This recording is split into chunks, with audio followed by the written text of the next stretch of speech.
শুভ সকাল বন্ধুরা, কেমন আছো তোমরা সবাই? আশা করি তোমরা সবাই খুব ভালো আছো আর আমিও ভালো আছি। আজকে সকালটা হচ্ছে একটু অন্যরকম। আসলে আজকে আমার সোনার জন্মদিন। এই দেখো সকাল সকাল ঘুম থেকে উঠেই খাওয়া দাওয়া বাদ দিয়ে ফোন নিয়ে বসে পড়েছে। আর ও ঘুম থেকে উঠে পড়েছে বলে আমি বিছানা ফিছানা গুছিয়ে নিলাম আর বললাম একটু সেলফি তুলি। খাওয়া দাওয়া বন্ধ করে দিয়ে দুজনে সেলফি তুলতে বসে পড়েছি।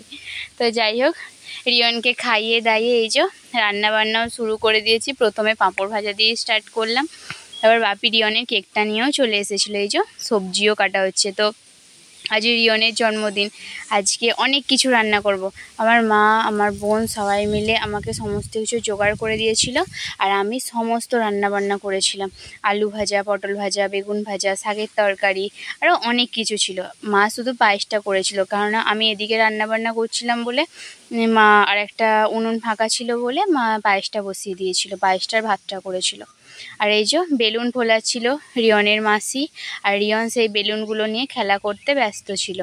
আমি বললাম আয় সুন্দর করে জামাটা পরে তোর একটা ছবি তুলে দিই। তো এই যে রিয়নের সুন্দর একটা ছবি। তো রিয়ন বসে পড়েছিল কেক কাটতে। রিয়নের বাপি ছিল না, রিয়নের বাপির অফিসে একটু কাজ ছিল তাই ও চলে গিয়েছিল।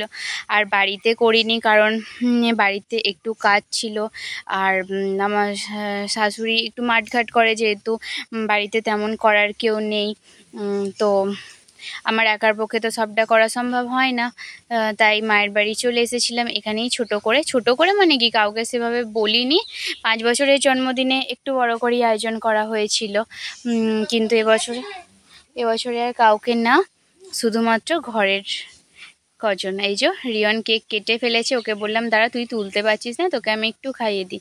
তারপর রিয়নকে খাইয়ে দেওয়ার পর রিয়ন এক এক করে দিদাকে, দাদুকে, তারপর আমাকে এক এক করে খাইয়ে দিল।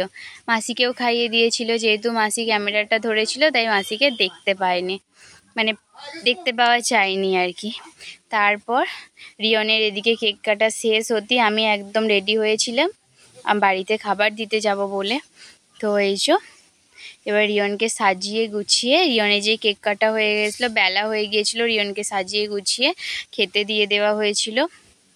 যে অনেক কিছুই আয়োজন করা হয়েছিল।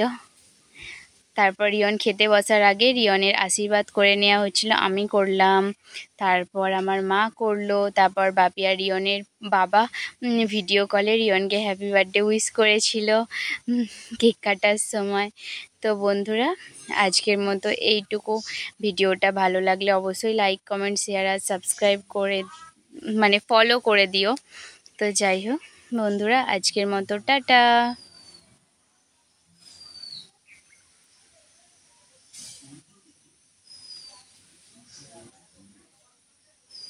আর আমার সোনাকে তোমরা সবাই আশীর্বাদ করো, ও যেন অনেক বড় হয়।